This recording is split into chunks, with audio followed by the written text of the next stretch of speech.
എടി ഇമ്മ വിളിക്കുന്നുണ്ട്. ഇനി പോരാളി വന്നിട്ടേ അടുത്ത തല്ലും കൂടി കിട്ടുമ്പോത്തിന് ഞാൻ വേഗം നീച്ചോട്ടെ. അല്ലാന്നുണ്ടെങ്കിലേ എനിക്ക് വൈകിയ തല്ലുള്ള ഇപ്പൊ ഒന്ന് കിട്ടിയിട്ടുള്ളൂ ചട്ടുകേറ്റ്.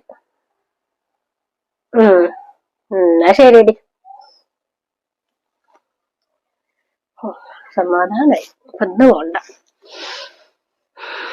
ഇനിയിപ്പൊ കിടക്കാനാണെന്നുണ്ടെങ്കിൽ ഉമ്മ സമ്മതിക്കൂല. ഉമ്മ നീച്ച എടി ഞാൻ അന്നെ എത്ര നേരായി എന്നെ ഞാൻ വിളിക്കണത്. അവൾക്ക് ഇപ്പോഴും ആ റൂമിൽ നിന്ന് ഇങ്ങോട്ട് ഇറങ്ങി വരാനായിട്ടില്ലേ? ഞാൻ അന്ന് കോളേജ് പോണില്ല അമ്മ. ഓളും പോണില്ല. ഞാൻ പോണില്ല ഓളില്ലെങ്കിൽ.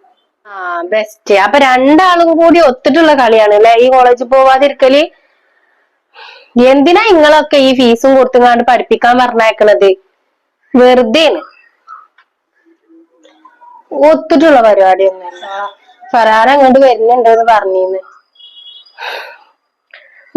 ചായ എടുത്ത് കുടിച്ചോ, എന്നിട്ടൊക്കെ ഇരുന്ന് വർത്താനം പറയാം. ഇനി വർത്താനം പറയാൻ നിന്നിട്ടുണ്ടെങ്കിൽ പിന്നെ എപ്പോഴൊന്നും വരൂലല്ലോ ഞങ്ങൾ രണ്ടാളും.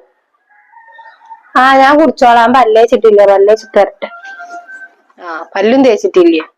ചെല്ലടി പെണ്ണെ.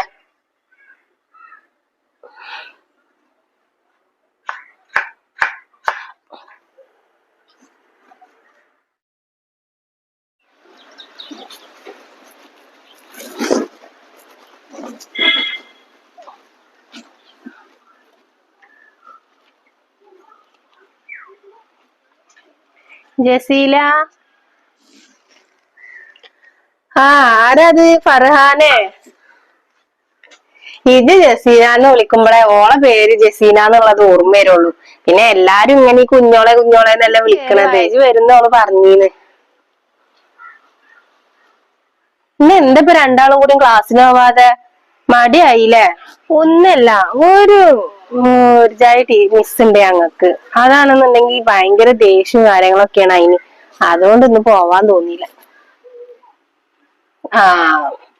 അങ്ങനത്തെ ഒരു മിസ് ഉണ്ട് എന്ന് വിചാരിച്ചിട്ട് പോവാതിരിക്കല. അതേ കാര്യങ്ങളെ പഠിപ്പിക്കുന്നുണ്ടാവുക. അപ്പൊ പഠിപ്പിക്കുന്ന ടീച്ചർമാരെ നിങ്ങൾക്ക് പറ്റൂലല്ലോ അല്ലെ? നല്ല മക്കളെന്നെ. എന്റെ ഉമ്മാനൊന്ന് കാണട്ടെ ഞാൻ. ചതിക്കരുത്, നിങ്ങൾ പറയരുത് ഉമ്മാട്. നിങ്ങളും കൂടി പറഞ്ഞിട്ടുണ്ടെന്നുണ്ടെങ്കിലേ ഇമ്മന്റെ കൊല്ലു. ഏടി ഇതടി പറയാനോ വന്നിക്കണേ. ഇങ്ങോട്ട് വായോ. പല്ലേക്കട്ടെ എന്നൊക്കെ പറഞ്ഞിട്ടാണ് പോയി. ഇനി എപ്പോഴാണ് അവൻ അതിന്റെ ഉള്ളിൽ കൊണ്ട് ഇറങ്ങുക? ഞാൻ ഏടിക്ക് കുറച്ചും കൂടി പണികളുണ്ടെന്ന് നിങ്ങള് വർത്താനം പറഞ്ഞോടിട്ടാ.